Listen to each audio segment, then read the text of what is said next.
नमस्कार प्यारे बच्चों, मैं साइकोलॉजी बाय आर के सर के यूट्यूब चैनल पर स्वागत करता हूं। और हम लोग जो है 4th यूनिट में जो है पढ़ रहे थे बुद्धि के सिद्धांत। हम लोग इससे पहले 3 वीडियो पढ़ चुके हैं और ये चौथी वीडियो आज जो है हम लोग बना रहे हैं। और ये सिद्धांत में मुझे लगता है कि अंतिम वीडियो होगी, यानी बुद्धि के सिद्धांत की ये अंतिम वीडियो होगी। तो जो चौथे नंबर की वीडियो है उसमें जो सिद्धांत आज हम लोग पढ़ेंगे वो सिद्धांत महत्वपूर्ण है ज़्यादा। तो उस सिद्धांत का नाम है त्रिआयामी या त्रिविमीय या बुद्धि की संरचना का सिद्धांत। त्रिआयामी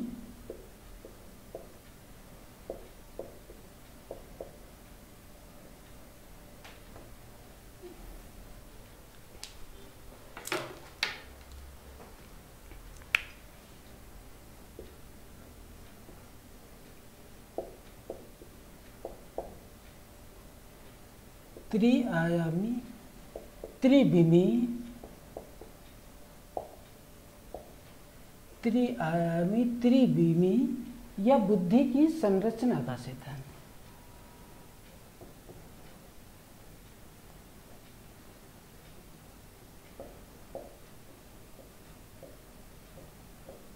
संरचना का सिद्धांत।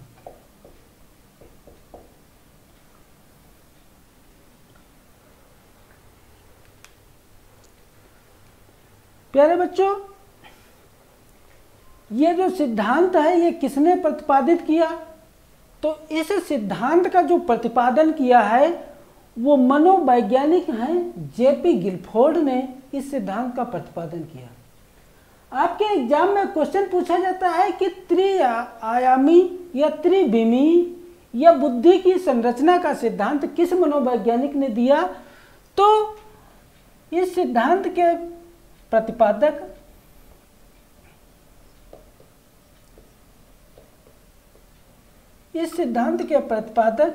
जेपी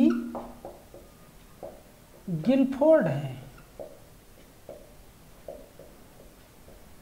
जेपी गिलफोर्ड हैं। और कब इसका प्रतिपादन किया?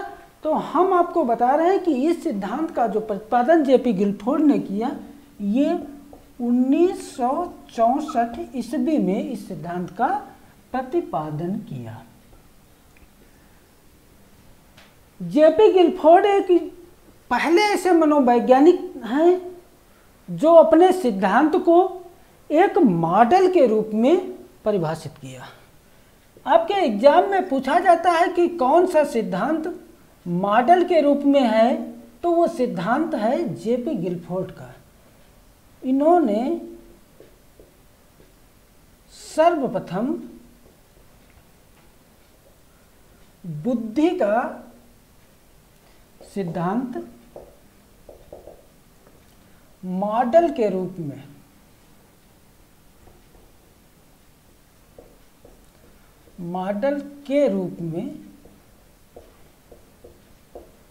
परिभाषित किया।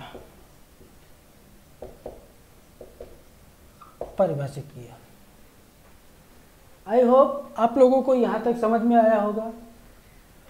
अब आगे हम लोग देखते हैं कि इसको त्रिआयामी क्यों कहते हैं, त्रिविमीय भी क्यों कहते हैं। इसको हम लोग जो है पढ़ते हैं। अधिकतर कोचिंगों में ये सिद्धांत पढ़ाया नहीं जाता है, लेकिन हम आपको ये सिद्धांत बता रहे हैं। तो इस सिद्धांत का जो इस प्रकार से विभाजन हुआ।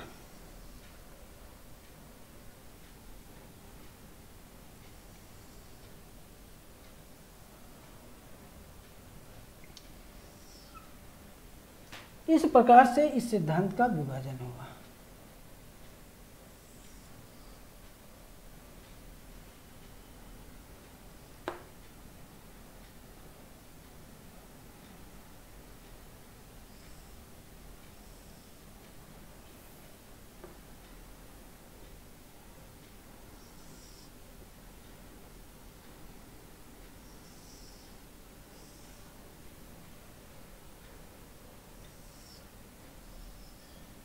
इस प्रकार से इस सिद्धांत का इन्होंने विभाजन किया। अब इसको हम लोग जो है देखते हैं। तो जेपी गिलफोर्ड ने ये आयामी इसलिए कहा जाता है कि इसमें 3 आयाम दिखाई दे रहे हैं, एक ये और एक ये 3 आयाम, इसलिए इसे त्रिआयामी सिद्धांत, त्रिविमीय सिद्धांत इसलिए कहा जाता है क्योंकि आप देख रहे हैं कि एक ये बीमा, एक ये और एक ये, इसलिए इसे त्रिविमीय भी सिद्धांत कहा जाता है।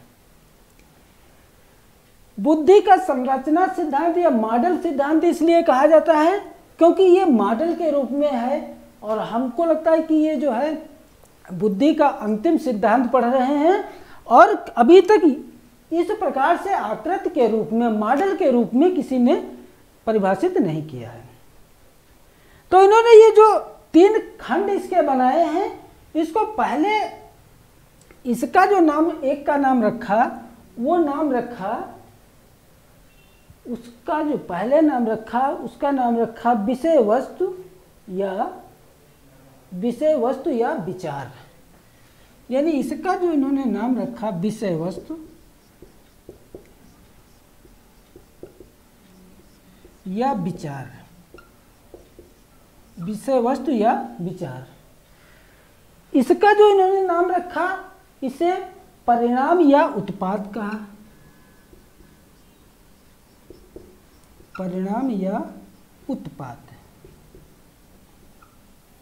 और इसका जो इन्होंने नाम रखा उसे जेपी गिलफोर्ड ने संक्रिया या विचार कहा है, यानी इसे जो कहा वो कहा संक्रिया या विचार। इस प्रकार इन्होंने जो है अपने सिद्धांत को बांटा।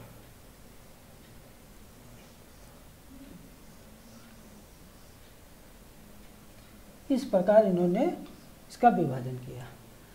अब जेपी गिलफोर्ड ने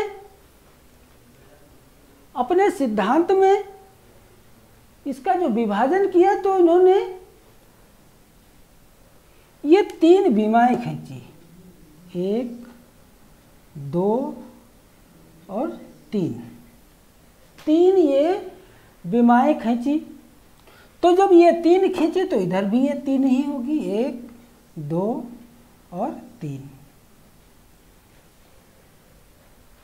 फिर दूसरे में हम देखते हैं तो इन्होंने जो ये खड़ी खड़ी 3 रेखाएं खींची। फिर जो दूसरे में हम देखते हैं तो उन्होंने बेड़ी बेड़ी जो है 5 खींची, यानी 1, 2, 3, 4 और 5। इस प्रकार इन्होंने 5 खींची और जब ये 5 हैं तो ये भी 5 होंगे, 1, 2, 3, 4 और 5। फिर इधर को इन्होंने कितनी लाइनें खींची तो हम आपको बता रहे हैं, इधर को इन्होंने 4 लाइनें खींची, यानी 1, 2, 3 और 4। अब इनको हम इधर मिलाते हैं, 1, 2, 3 और 4। इस प्रकार इन्होंने बताया। तो जो पहले सिद्धांत में इन्होंने बताया तो इस लाइन में इन्होंने बताया कि ये क्या है, तो इन्होंने बताया ये व्यवहारिक है। क्या है? व्यवहारिक। ये व्यवहारिक। दूसरा ये लाइन है, यानी ये क्या हो गया, तो ये हो गया सांकेतिक।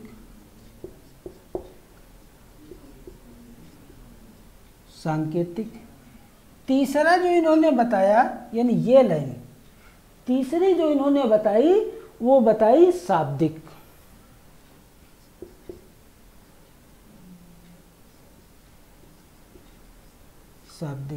और जो चौथी लाइन इन्होंने ये बताई, इसका इन्होंने आकृतिक कहा है। क्या कहा? आकृतिक।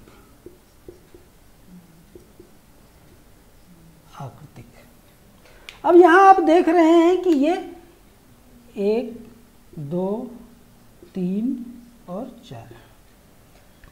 अब दूसरे में हम लोग देखते हैं, दूसरे में इन्होंने इसको कहा संज्ञान। इसको क्या कहा? तो इसको कहा संज्ञान। संज्ञान।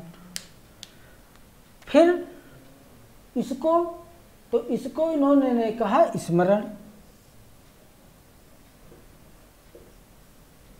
स्मरण यानी ये संज्ञान, ये लाइन और ये लाइन स्मरण। फिर तीसरे को इन्होंने कहा प्रत्यय स्मरण, यानी इस लाइन को इन्होंने कहा प्रत्यय स्मरण। प्रत्यय स्मरण। फिर चौथे को इन्होंने, यानी इस लाइन को इन्होंने क्या कहा? तो इस लाइन को इन्होंने कहा अपरंपरागत चिंतन।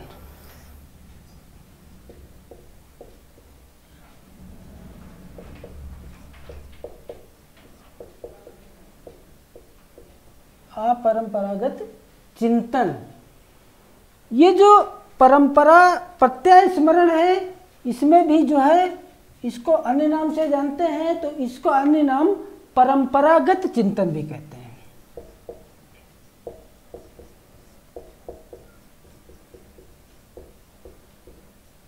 परंपरागत चिंतन। यहां तक हो गया। अब ये जो अगली लाइन इसकी है वो है मूल्यांकन, यानी ये वाली जो लाइन होगी ये होगी मूल्यांकन की।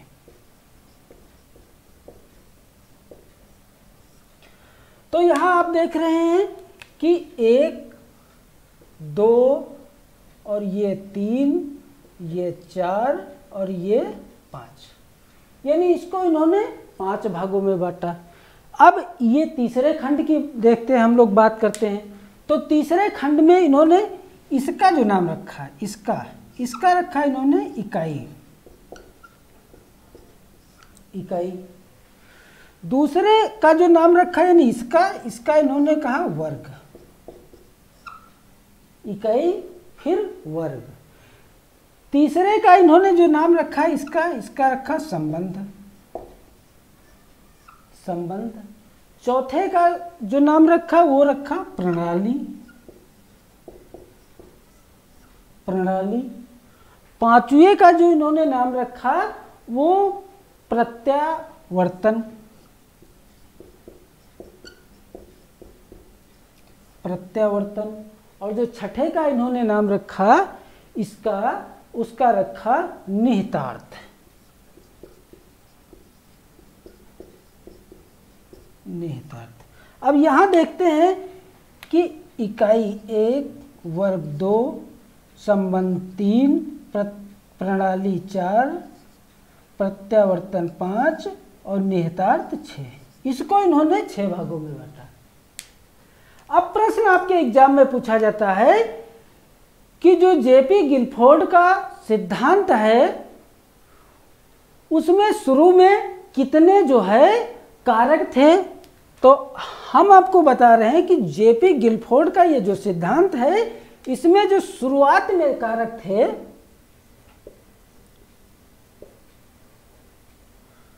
शुरुआत में कारक जो थे वो थे, इधर देखिए कितने 4 गुणे इधर देखिए कितने 5 गुणे और इधर कितने 6। तो आप इसका गुणा कर लीजिए, 4 पंचे 20 और 20 छंग 120। यानी जेपी गिलफोर्ड का जो सिद्धांत है वो शुरू में कारकों की संख्या कितनी थी? तो 120 थी। लेकिन इन्होंने जो है पहली बार इसमें संशोधन किया। तो जैसे हम मानते हैं ये जो है आकृति है, इसका इन्होंने संशोधन किया और इसको 2 भागों में बांट दिया। पहले को इन्होंने कर दिया श्रव्य और दूसरे को इन्होंने कर दिया दृश्य। श्रव्य और दृश्य। तो जब क्वेश्चन पूछा जाता है, जब पहली बार इन्होंने संशोधन किया तब कारकों की संख्या कितनी हो गई? तो इधर देखिए कि 4 थे लेकिन अब कितने हो गए 5। तो 5 गुणे उधर कितने 5 5 गुणे 6, तो कितने हो गए? 55 25 और 25 छक्का 150। यानी पहली बार जब इन्होंने संशोधन किया तो कारकों की संख्या कितनी हो गई? 150 हो गई। इसके आगे देखते हैं, फिर इन्होंने दूसरी बार संशोधन किया। दूसरी बार जब इन्होंने संशोधन किया तो जैसे ये स्मरण है, इसको इन्होंने 2 भागों में बांट दिया। स्मरण को 2 भागों में बांट दिया और पहले को इन्होंने कहा स्मृति धारण,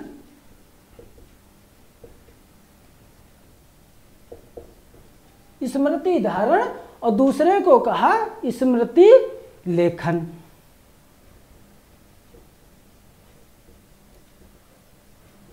स्मृति लेखन। अब कारकों की संख्या कितनी हो गई? तो आपने यहां देखा 5 हो गया था, 5 गुणे उधर कितना था? 5 था, लेकिन अब वर्तमान में दूसरी बार यानी जब संशोधन हुआ तो कितना हो गया? संक्रिया या विचार में तो कितना हो गया? 6 हो गया, 6। और यहाँ कितना परिणाम में कितना कारक हैं? 6, तो इसको 6 कर देते हैं। तो 5 छक्का 30 और 30 छंग 18। यानी जब दूसरी बार इन्होंने जो है अपने सिद्धांत का जो है संशोधन किया तब कारकों की संख्या कितनी हो गई? तो 180 हो गई। यहाँ तक आप लोगों के समझ में आया होगा। अब कभी कभी क्वेश्चन पूछा जाता है कि जो जेपी गिलफोर्ड का सिद्धांत है, इस सिद्धांत में विषय वस्तु या संक्रिया, विषय वस्तु या विचार में कौन कौन से शब्द निहित हैं? और 3 ऑप्शन यहाँ से दे दिए, 1 ऑप्शन इसमें से दे दिए। आपको कंफ्यूजन हो जाता है, इसलिए आप इनका क्रम, इनका निश्चित क्रम और किसमें कौन है उसको याद कर लेते हैं। या पूछ लेते हैं कि संक्रिया में कौन कौन से शब्द निहित हैं, या पूछा जाए कौन सा शब्द निहित नहीं है, तो 1 इसमें से दे दिए और जो है बाकी अन्य किसी से दे दिए। इसलिए इनका जो है आप क्लियर याद कर लीजिए कि जो विषय वस्तु में होता है वो विचार, सांकेतिक, शाब्दिक, आकृतिक, श्रव्य और दृश्य होता है। और संक्रिया या विचार में जो होता है वो संज्ञान, स्मरण, स्मरण का 2 भागों में यानी स्मृति धारण, स्मृति लेखन, प्रत्यय स्मरण, परंपरागत चिंतन या अपरंपरागत चिंतन, और अगला क्या है? मूल्यांकन। लेकिन जो परिणाम या उत्पाद में है इसको जो है जेपी गिलफोर्ड ने 6 भागों में बांटा है: इकाई, वर्ग, संबंध, प्रणाली, प्रत्यावर्तन और निहितार्थ। इन सब शब्दों का आप कायदे से याद कर लीजिएगा कि किसमें कौन सा, कौन संक्रिया में आता है, कौन विषय वस्तु में आता है और कौन परिणाम में आता है। यहाँ तक आप लोगों को समझ में आया होगा। क्वेश्चन यहाँ से भी बनता है कि जेपी गिलफोर्ड ने जो सिद्धांत दिया उसमें कारकों की संख्या शुरुआत में कितनी थी? तो 120। पहली बार संशोधन किया तो कितनी हो गई? 150। दूसरी बार संशोधन किया तो कारकों की संख्या कितनी हो गई? 180। यहाँ तक आप लोगों के समझ में आया होगा। अब हम लोग जो है जो नेक्स्ट बात करेंगे वो हम बात करेंगे कि जो है ये बुद्धि, हम लोग पाठ पढ़ रहे हैं, इसमें बुद्धि में हम किस प्रकार बच्चों का विभाजन करें, यानी श्रेणियों के आधार पर बुद्धि का विभाजन, इसको हम लोग पढ़ेंगे।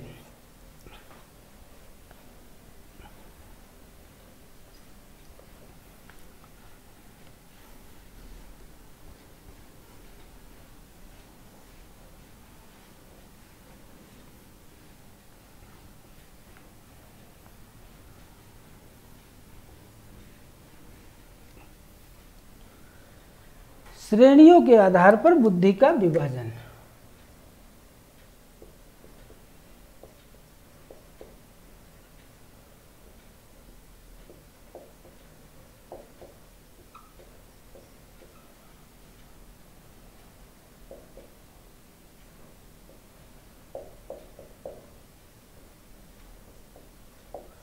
श्रेणियों के आधार पर बुद्धि का विभाजन, इसको हम लोग जो है पढ़ेंगे कि किस प्रकार से किसकी आईक्यू कितनी है, कितनी उम्र है, तो हम उसको किस क्रम में रखेंगे। पहला पॉइंट यह बनता है कि 140 से अधिक जिन बालकों की बुद्धि लब्धि होती है उन्हें हम प्रतिभाशाली बालक कहते हैं। यानी 140 आईक्यू से अधिक, आईक्यू से अधिक अधिक जिनकी होती है ऐसे बालकों को हम क्या कहते हैं, तो ऐसे बालकों को हम प्रतिभाशाली बालक कहते हैं। प्रतिभाशाली बालक कहते हैं। आगे देखते हैं, आगे ये होता है कि 120 से अधिक तथा 139 से कम, यानी 120 से अधिक तथा 139 से कम जिन बालकों की आईक्यू होती है यानी बुद्धि लब्धि होती है, उन्हें हम क्या कहते हैं, तो उन्हें हम श्रेष्ठ या अतिश्रेष्ठ बालक के नाम से जानते हैं। अतिश्रेष्ठ बालक।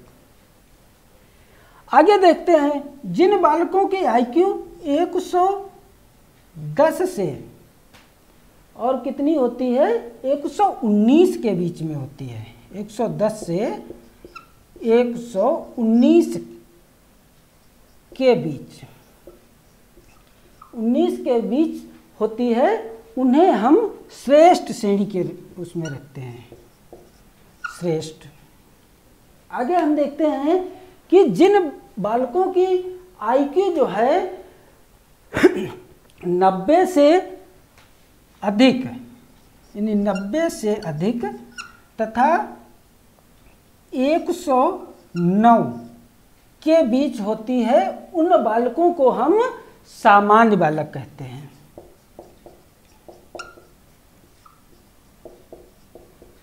सामान्य बालक।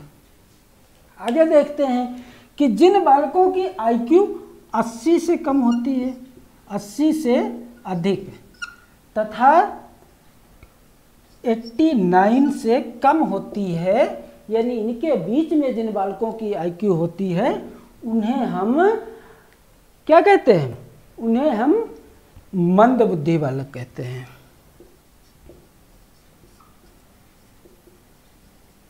उन्हें हम मंद बुद्धि बालक कहते हैं। तो ये तो बात हो गई जनरल, लेकिन आपके सीटेट में एक बार क्वेश्चन पूछा गया कि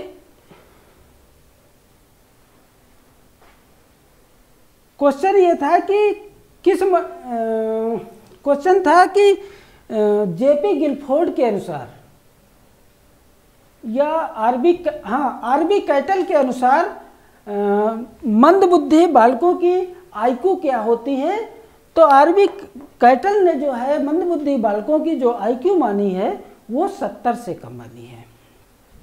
आगे देखते हैं इसी के क्रम में, जिन बालकों की आईक्यू 70 से अधिक तथा 79 के बीच होती है आईक्यू, उन्हें हम क्या कहते हैं, तो उन्हें हम सीमांत बुद्धि कहते हैं। सीमांत बुद्धि बालक कहते हैं। आगे देखते हैं कि जिनकी आईक्यू 60 से अधिक और 69 के बीच होती है, उन बालकों को हम मूढ़ बुद्धि कहते हैं। मूढ़ बुद्धि बालक कहते हैं। आगे देखते हैं कि जिनकी आईक्यू 20 से अधिक तथा 59 से कम होती है, ऐसे बालकों को हम हीन बुद्धि कहते हैं।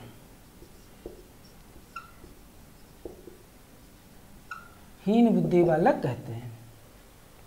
आप इस ग्राफ को जरूर याद कर लें, क्योंकि यहाँ से जो है क्वेश्चन कई बार पूछा गया है कि 120 से अधिक तथा 139 से कम, यानी इनके बीच के जो आईक्यू वाले बालक होते हैं उन्हें हम क्या कहते हैं, या जो है 70 से 79 के बीच जो आईक्यू वाले बालक होते हैं उन्हें हम क्या कहते हैं। आई होप आप लोगों को जो है ये समझ में आया होगा। आगे जो है हम लोग जो पढ़ेंगे वो पढ़ेंगे कि जो है ये बुद्धि के सिद्धांत तो खत्म हो गए यहाँ से, लेकिन जो बुद्धि के सिद्धांत के अनुसार या बुद्धि परीक्षण जो होते हैं उनको हम लोग जो है पढ़ेंगे, यानी बुद्धि के परीक्षण। तो बुद्धि के परीक्षण में हम लोग जो है देखते हैं कि कौन कौन से बुद्धि के परीक्षण हैं।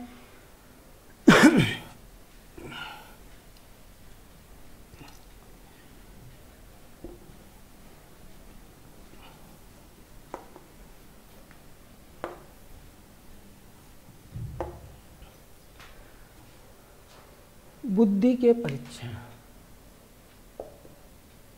बुद्धि परीक्षण, ये बुद्धि के जो परीक्षण हैं इसको मनोवैज्ञानिकों ने 4 भागों में विभाजित किया है। कितने भागों में विभाजित किया है? तो मनोवैज्ञानिकों ने इसको 4 भागों में विभाजित किया है। पहला जो विभाजन किया है वो शाब्दिक बुद्धि परीक्षण, शाब्दिक बुद्धि परीक्षण। दूसरा जो विभाजन इन्होंने किया वो अशाब्दिक बुद्धि परीक्षण।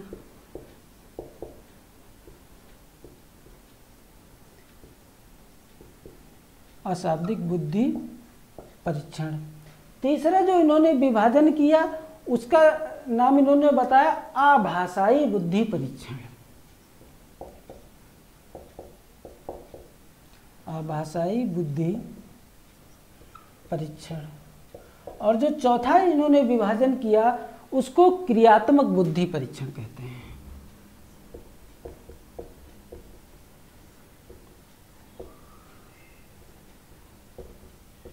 क्रियात्मक बुद्धि परीक्षण यानी जो इनके परीक्षण हैं, बुद्धि के जो परीक्षण हैं, इनको मनोवैज्ञानिक ने 4 भागों में विभाजित किया।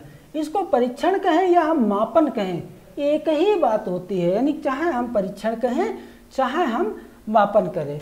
तो हम एक एक परीक्षण को विस्तार से पढ़ते हैं। पहला जो परीक्षण है वो शाब्दिक बुद्धि परीक्षण है। हम ये कह सकते हैं कि इस परीक्षण में यह एक प्रकार का ऐसा बुद्धि परीक्षण है जहां पर शब्दों को प्रयोग करके बालकों में बुद्धि का पता लगाया जाता है। यानी आपको यहाँ लिखा भी है कि शाब्दिक बुद्धि परीक्षण, यहाँ पर जो है शब्दों का प्रयोग करके और बालक में बुद्धि का परीक्षण लगाया जाता है। लेकिन शब्दों के आधार पे कौन कौन से परीक्षण होते हैं उसका हम लोग जो है बात करते हैं। तो शब्दों के आधार पर जो परीक्षण होते हैं उसमें पहला परीक्षण है बिने साइमन परीक्षण। बिने साइमन परीक्षण। दूसरा जो परीक्षण है इसका वो है आर्मी अल्फा परीक्षण। आर्मी अल्फा परीक्षण। ये आर्मी अल्फा परीक्षण द्वितीय विश्व युद्ध के समय अमेरिका में इसके जो है शुरुआत हुई थी। अब अमेरिका में खोज किया गया था और ये जो आर्मी परीक्षण था, आर्मी अल्फा परीक्षण जो था, ये द्वितीय विश्व युद्ध के समय बहुत से जवानों को जो है सेना में भर्ती होने की आवश्यकता पड़ी। लेकिन उस समय जो है कैसे इसका पता लगाया जाए, इसलिए जो है इस परीक्षण की शुरुआत की गई। और ये आर्मी परीक्षण है और दूसरा जो है शाब्दिक है। यानी अमेरिका में हुआ तो ये अंग्रेजी भाषा में इस परीक्षण होता था। और ये किसके लिए बनाया गया था? तो आर्मी अल्फा जो परीक्षण था ये अधिकारियों के लिए बना था।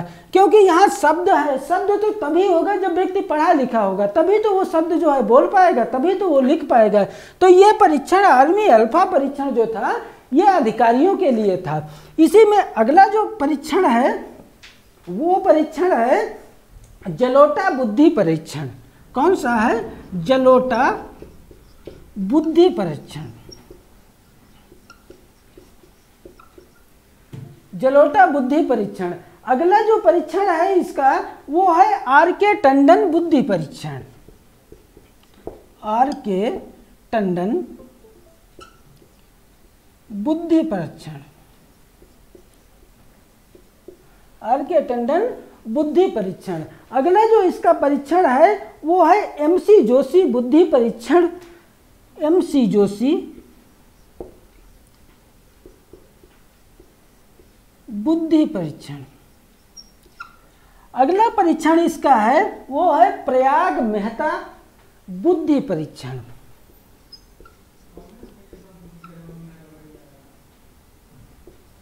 प्रयाग मेहता बुद्धि परीक्षण।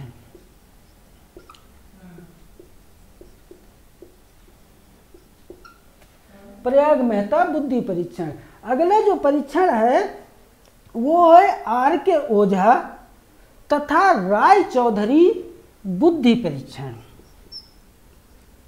आर के ओझा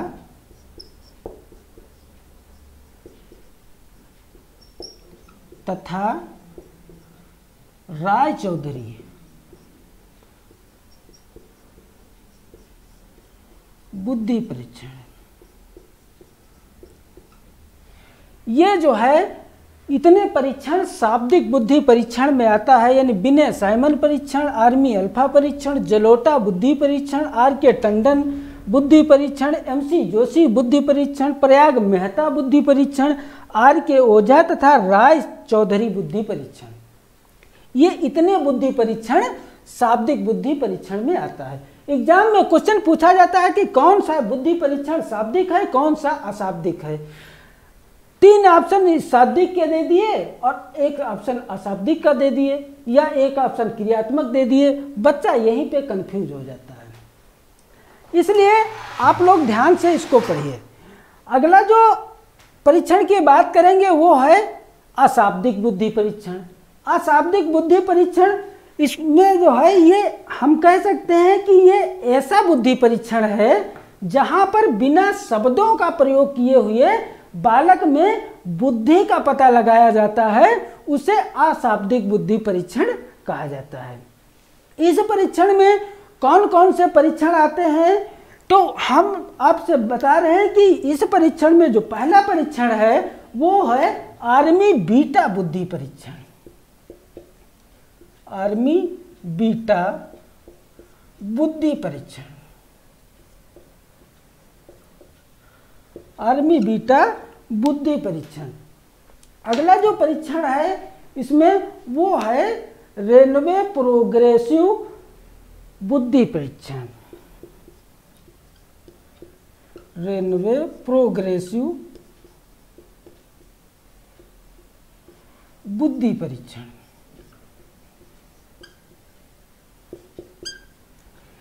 तीसरा जो इसका परीक्षण है वो है भाटिया बैटरी बुद्धि परीक्षण।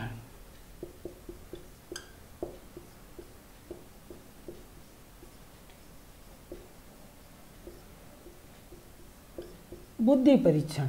अब आप लोगों को हम यहाँ पे एक बात बताते हैं, ये जो आर्मी बीटा परीक्षण है तो ये अशाब्दिक बुद्धि परीक्षण के अंतर्गत आता है, और इसमें जो है ये भी जो है अमेरिका में द्वितीय विश्व युद्ध के ही समय शुरू हुआ, लेकिन यहाँ पे जो है शब्दों का प्रयोग नहीं होता था।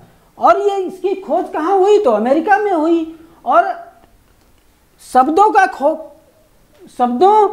की अगर ये बात होती तो ये अंग्रेजी भाषा में होती, और उस समय इतने सैनिकों की जरूरत थी जो कि वो पढ़े लिखे नहीं थे, तो इसलिए अशाब्दिक बुद्धि परीक्षण किया गया, और यहाँ पर बालकों में बिना शब्दों का प्रयोग किए हुए बुद्धि का परीक्षण किया जाता था। तो हम ये कह सकते हैं कि आर्मी बीटा परीक्षण है, इसकी शुरुआत तो अमेरिका में हुई, लेकिन इस परीक्षण के द्वारा किन व्यक्तियों को शामिल किया जाता था, तो हम कह सकते हैं कि जो 4th क्लास के थे या जो सेना के जवान थे, जो पढ़े लिखे नहीं थे, उनका परीक्षण इस परीक्षण के अंतर्गत किया जाता है।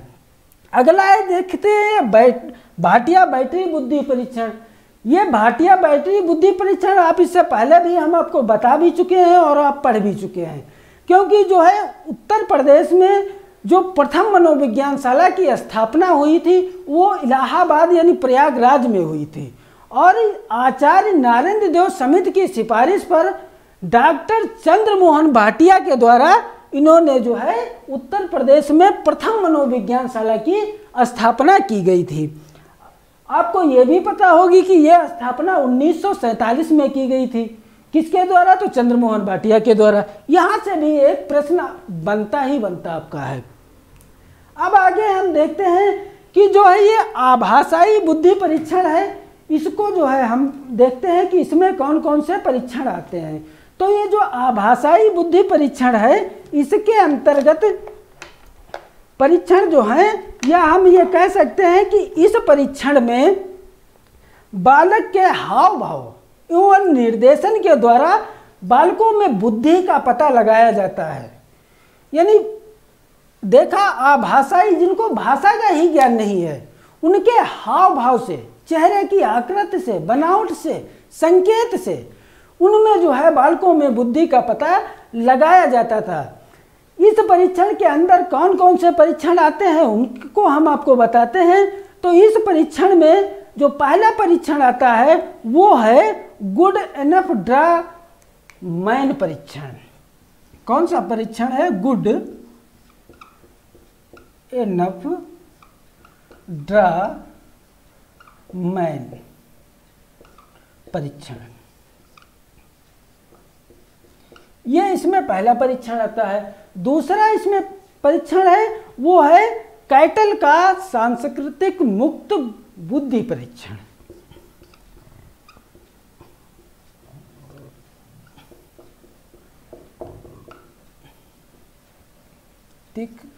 मुक्त बुद्धि परीक्षण, इसमें जो है केवल 2 ही परीक्षण आते हैं। अगला जो है क्रियात्मक बुद्धि परीक्षण है, तो इस पे अभी हम अब चर्चा कर लेते हैं। तो ये क्रियात्मक बुद्धि परीक्षण हम कह सकते हैं कि यह परीक्षण क्रिया द्वारा आधारित होता है। यहाँ बालकों को कोई कार्य दे करके और या उन्हें ठोस वस्तु या हल्की वस्तु दे करके और उस आधार पर बालकों में बुद्धि का पता लगाया जाता है। जैसे बालक को आपने पानी 1 लीटर है और उसको आपने आधा आधा बांट दिया। एक जो है पतला गिलास है उसमें आपने पानी भर दिया और एक चौड़ा गिलास है उसमें आपने पानी भर दिया।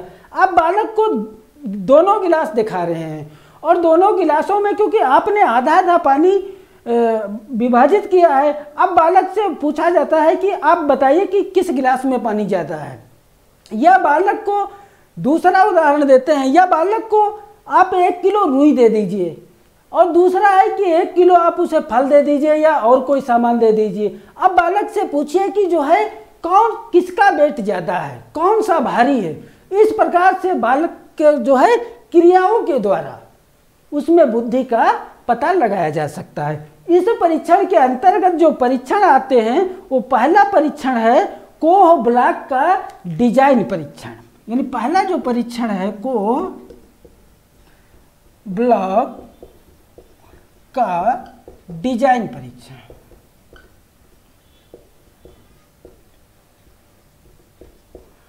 ये इसका पहला परीक्षण है। और दूसरा इसका जो परीक्षण होता है वो है पास अलोंग परीक्षण। क्या है? पास अलोंग परीक्षण। पास अलोंग परीक्षण। अगला इसका जो परीक्षण है वो है घन रचना परीक्षण। घन रचना परीक्षण।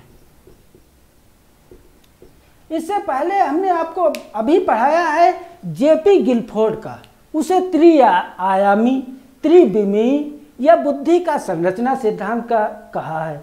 क्योंकि ये उसकी जो जेपी गिलफोर्ड ने अपने सिद्धांत को जो परिभाषित किया था, बनाया था, एक मॉडल के रूप में जो बनाया था, वो उसकी आकृति कैसे थी? एक घन के समान थी। तो हम ये कह सकते हैं कि ये जो क्रियात्मक बुद्धि परीक्षण है इसमें जेपी गिलफोर्ड का भी परीक्षण आ जाएगा, क्योंकि उनके परीक्षण में आकृति कैसी थी? एक घन जैसी थी। इस प्रकार हम लोगों ने आज जो है एक बुद्धि का परीक्षण और बुद्धि परीक्षण या मापन के जो सिद्धांत हैं, कौन परीक्षण किस में आता है, उस पर यहाँ पे चर्चा की। जो नेक्स्ट वीडियो हम लोग बनाएंगे उसमें जो है बुद्धि से संबंधित अभी तक जितने सवाल बने हैं उनकी चर्चा करेंगे। और जो आने वाले परीक्षा में, सीटेट की परीक्षा में, मतलब जो आने वाला समय है उसमें जो जो सवाल बन सकते हैं बुद्धि टॉपिक से, उसकी भी हम आप लोगों से चर्चा करेंगे। प्लीज़ अगर जो मेरा वीडियो आप लोगों को पसंद आए तो इसे लाइक शेयर सब्सक्राइब अवश्य करें। Thank you.